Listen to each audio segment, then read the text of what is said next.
શ્રી રાધાકૃષ્ણાભ્યામ નમઃ. એબીસી ન્યૂઝમાં આપ સર્વેનું સ્વાગત છે. આપણે જોઈ રહ્યા હતા શ્રીમદ ભાગવત મહાપુરાણનું મહાત્મ્ય, અને આ મહાત્મ્યના અંતર્ગત આપણે 6 અધ્યાયો જોઈ રહ્યા છે જે પદ્મ પુરાણના છે. તો આવો એમાં આગળ વધીએ. ગત ભાગમાં આપણે જોયું હતું કે ભાગવતજીનો એક શ્લોક, અડધો શ્લોક અથવા અડધાનો પણ અડધો એ જો કોઈ બોલે છે તો એમને સદગતિની પ્રાપ્તિ થાય છે.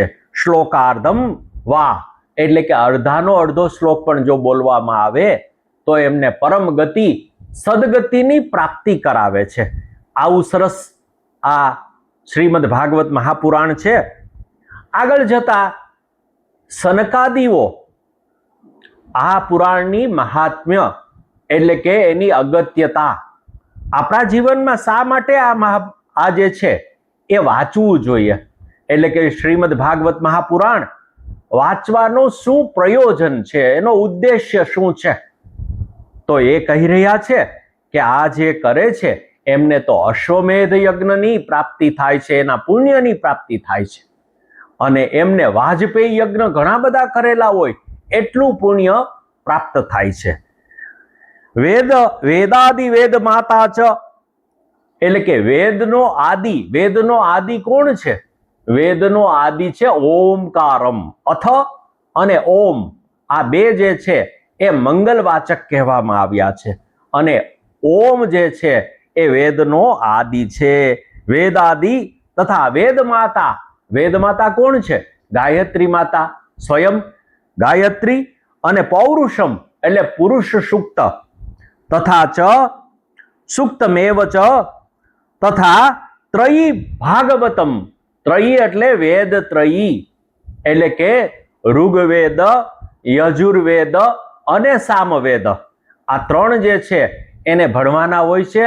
તો આ વેદ ત્રયી, ત્યારબાદ જે છે એ સ્વયં ભાગવત, 5 નંબર ઉપર આવે છે સ્વયં ભાગવત. 16 વસ્તુની અહીંયા વાત કરી રહ્યા છે. આ 16 વસ્તુ કોઈ અલગ અલગ નથી, ભિન્ન નથી, નોખી નથી. તો એ છે ત્રયી ભાગવતમ ચૈવ દ્વાદશાક્ષર મંત્ર. આ દ્વાદશાક્ષર મંત્ર એટલે વળી શું? તો કે છે ઓમ નમો ભગવતે વાસુદેવાય.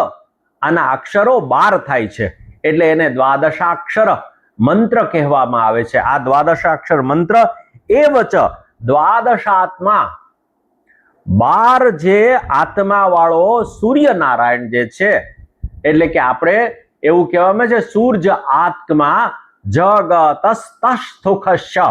આ સ્થાવર અને જંગમ જે કાંઈ અહીંયા આપણી સમક્ષ છે એ બધાનો આત્મા કોણ છે? તો કે સૂર્યનારાયણ. અને એટલા માટે જ એને 12 નમસ્કાર કરવામાં આવ્યા છે. સૂર્ય નમસ્કાર જે કરે છે એમને બધાને ખબર છે કે 12 એમાં મંત્ર આપવામાં આવ્યા છે. તો પહેલું જે છે ઓમ મિત્રાય નમઃ, ઓમ રવયે નમઃ, ઓમ સૂર્યાય નમઃ, ઓમ ભાનવે નમઃ, ઓમ ખગાય નમઃ, ઓમ પૂષણે નમઃ, ઓમ હિરણ્યગર્ભાય નમઃ, ઓમ મરીચયે નમઃ, ઓમ આદિત્યાય નમઃ, ઓમ સવિત્રે નમઃ, ઓમ અર્કાય નમઃ, અને છેલ્લે ઓમ ભાસ્કરાય નમઃ.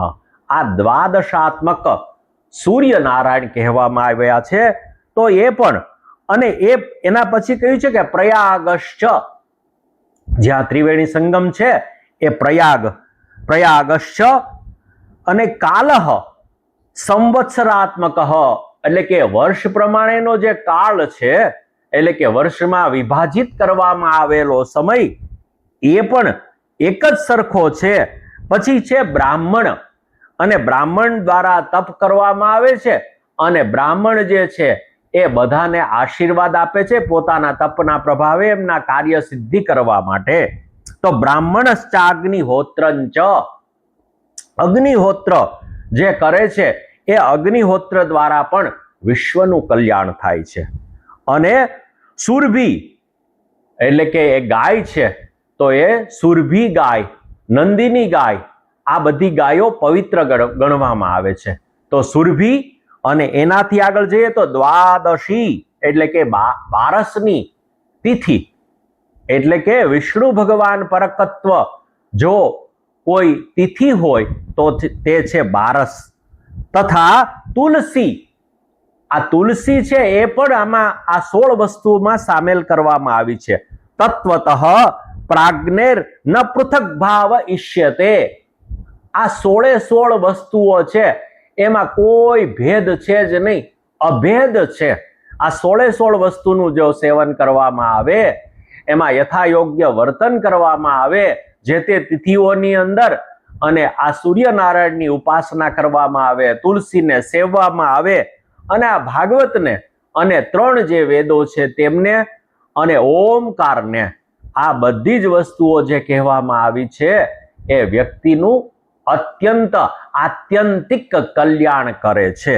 તો આ 16માં કોઈ જે વિદ્વાન લોકો છે, જ્ઞાતાઓ છે, જે સુગ્ન છે એટલે કે જે જાણકાર છે, એમને આમના વચ્ચે કોઈ ભેદ દેખાતો નથી, અભેદ છે. યશ્ચ ભાગવતમ શાસ્ત્રમ વાચયેદ અર્થતો નિશમ.